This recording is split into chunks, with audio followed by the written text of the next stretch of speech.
As your sheriff, I wanted to update all of you on where the investigation stands and what we are doing to keep our citizens safe. Currently, there are 10 investigators assigned to our Criminal Investigations Division who have been and will continue to work around the clock on this investigation. These detectives, along with forensic investigators and crime analysts, have been scouring every detail of the days, hours, minutes, and seconds before Rachel died in order to put together the pieces of a comprehensive timeline. Our Harford County community, as usual, has been amazing. And again, I knew you would be. It's what makes me the most proud when our citizens step up and work together in times of need.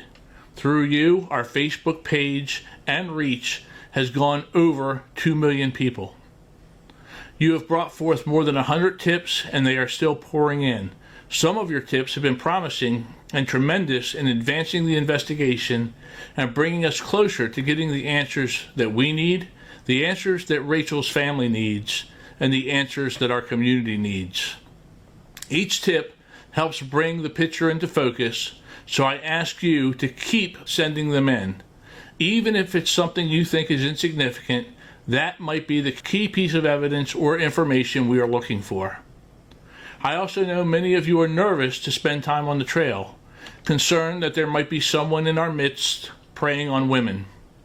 Please know that as your sheriff, but also as a husband and father of 2 daughters, I understand your fears. If you went out to the trail today, you will see a heavy presence of deputies patrolling by foot, by bike, and by all-terrain vehicle. To enhance our efforts, just yesterday morning, the Harford County Sheriff's Foundation dropped off a check for $20,000 to support the purchase of a second off-road utility vehicle. This will fill an immediate need to have an off-road utility vehicle at each end of the trail, and these proactive patrols will continue into the future in an effort to keep everyone safe who utilizes our hiking trails. I understand many of you want answers, and we do too. What I can tell you for sure is this was an intentional taking of a person's life. Please know we are holding details close to help ensure a suspect is brought to justice. There will be a time when I can share more, and when we can, I promise to answer as many of your questions as I can. It's a delicate balance to help the public stay informed, but it cannot be at the expense of a quality investigation. One question we have continued to get centers around whether we have interviewed the boyfriend in this case. The answer is yes, we have, along with many other people who are close to Rachel. That is the way an investigation is conducted. We start with people who are in her close inner circle and others who have may known her or she have encountered and work outward. Please be safe to take care of each other. Watch out for each other. Together we will solve this crime and find the heinous coward who took Rachel Morin from her family and friends.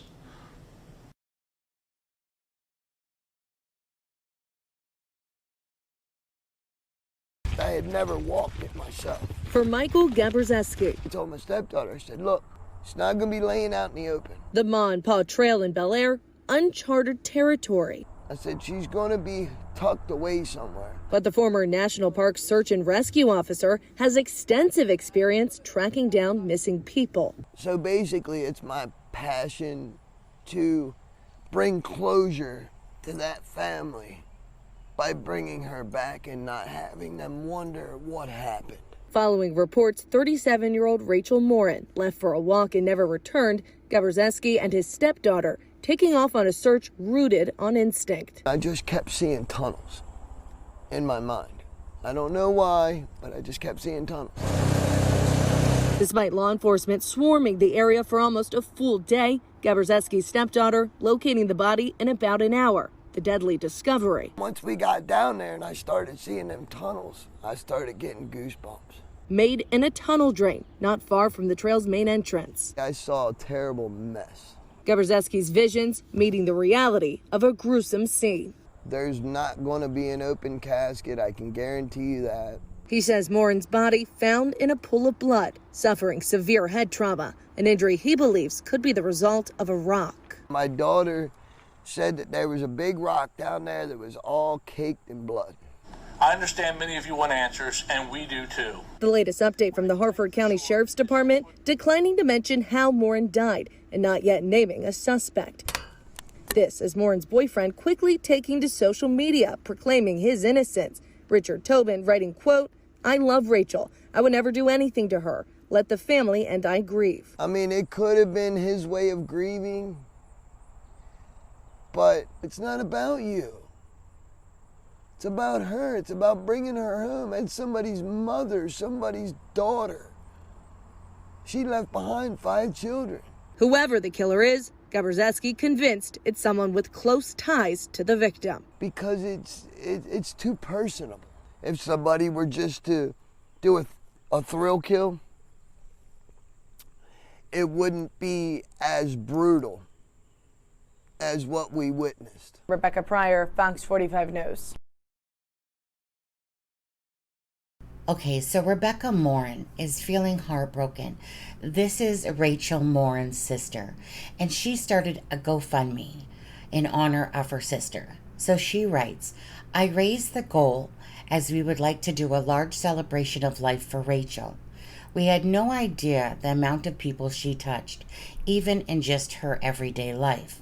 We want all those who loved her to grieve with us and celebrate her life. We would also like to raise enough to get a headstone that is fitting for her, and we did not take into account the fees. We appreciate all those who have shared, donated, and thoughtful words. Thank you." So I'm just going to click on this and we're going to go over to the GoFundMe.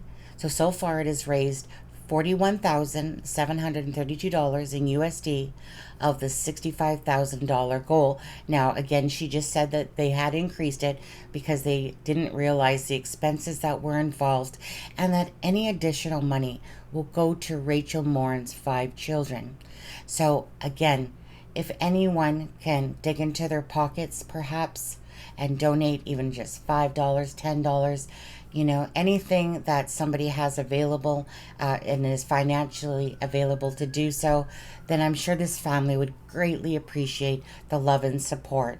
And if you can't donate, perhaps you can hit that share button so that perhaps there's other people out there that wish to contribute to the Rachel Morin Funeral and Memorial Fund. Now, on this fund, just to let you know, it says, "It is with the devastating sadness and a broken heart that our family has been hit with yet another heartbreak." And by that, there was her niece, Rachel Morin's niece, had died about a week previous to her death. So this family has been struck with a lot of sadness. And so it says, "My sister Rachel Morin went missing on Saturday, August 5th of 2023, which has been 5 days now, around 6 p.m. In less than 24 hours, her body was found by local law enforcement. I have made a GoFundMe to help my mother, Patty Morin, with funeral costs. There was no life insurance in place." It says, "This was not an accidental death, and she did not go willingly, and she deserves a funeral worthy of her beauty. If there are any remaining funds, they will go towards the 5 children or her 5 children may need. Please share, donate, comment, and keep this going. Once we have made the arrangements, I will update with services, dates, and times. If you wish to donate directly, please message me on Facebook." And it was August 7th that she's saying that she had raised the limit to the $65,000. Again, such a tragic event. 5 children no longer have a mother. A sister no longer has a sister. A mother no longer has a daughter. It's just such a sad, tragic, horrific crime that somebody has done to Rachel Morin. So with that being said, we're going to keep bringing awareness to Rachel Morin's case because, again, there's so many cases out there, and thank goodness for all the true crime web sleuths as well as the media that keep bringing awareness to the cases out there to try to help these families out. Prayers for the Morin family, and hopefully justice will come soon. As we heard in the sheriff's video there, again, they feel like this is a targeted a tragedy against Rachel Morin. So that would lead me personally to believe that this wasn't just a random event, that somebody specifically targeted her. So we'll keep you updated, and thank you guys so much for watching this video. Please give this video a like and a share. And again, I will put the link for the description of the GoFundMe in the video. Okay, guys? So God bless. Prayers for the Morin family, and hopefully justice is served soon.